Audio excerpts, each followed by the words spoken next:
इतिहास में कुछ रातें होती हैं जो बीत जाने के बाद भी अंधेरे में नहीं जाती। वे जलती रहती है सदियों तक। ऐसी ही एक रात थी 28 जनवरी 1528 की रात। स्थान था चंदेरी।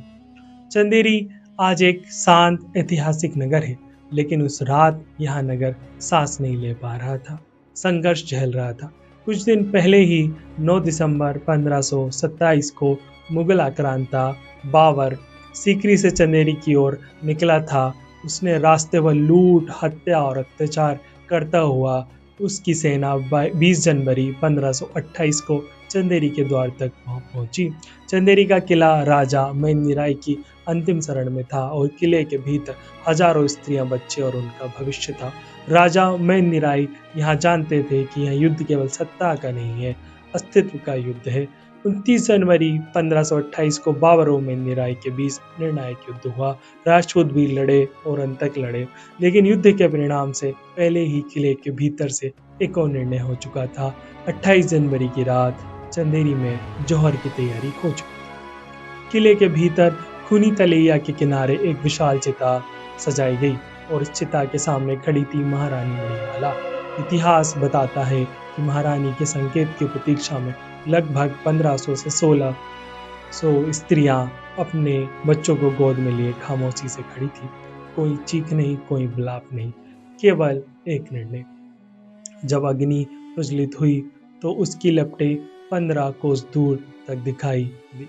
वह आग किसी हार की नहीं थी, वह आग सम्मान की थी। और तभी घटना घटती है। चिता के भीतर से एक तीर निकलता है, वह सीधे बाबर की पगड़ी में जा लगता है और पगड़ी जमीन पर गिरती है। पूरी मुगल सेना में चारों ओर हड़कंप मच जाता है। सैनिक दौड़कर चिता के पास आते हैं और जो देखते हैं वह इतिहास में दर्ज हो जाता है। महारानी मणिमाला अब भी जीवित है, धनुष उनके कंधे पर है, तीर उन्होंने चलाया है। बाबर ठगा सा रह जाता है। यह दृश्य सिर्फ साहस का नहीं, यह संदेश का था, चंदेरी झुकेगा नहीं। इतिहास के बाद जो हुआ नरसंहार था। बाबरनामा के अनुसार मारे गए राजपूतों के कटे हुए सिरों की एक मीनार बनाई गई, उस पर मुगल ध्वज फहराया गया। इतिहासकार फरिश्ता लिखते हैं कि इस युद्ध में 5 से 6,000 राजपूत वीर मारे गए। अन्य इतिहासकार लिखते हैं राजा मेंदिराय युद्ध में नहीं मरे, उन्हें बंदी बनाया गया, जबरन धर्मांतरण कराया गया और फिर उनकी हत्या कर दी गई।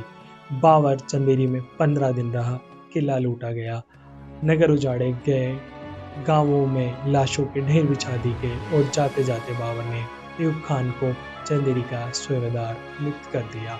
लेकिन बाबर एक बात नहीं जानता था, वहां चंदेरी का स्वाभिमान।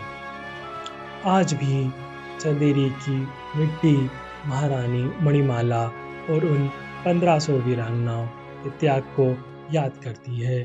इसलिए 29 जनवरी सिर्फ एक तारीख नहीं है, यहाँ स्मरण है, यहाँ चेतावनी है और यहाँ प्रेरणा है कि भारत की धरती जब जलती है तो इतिहास बनाती है।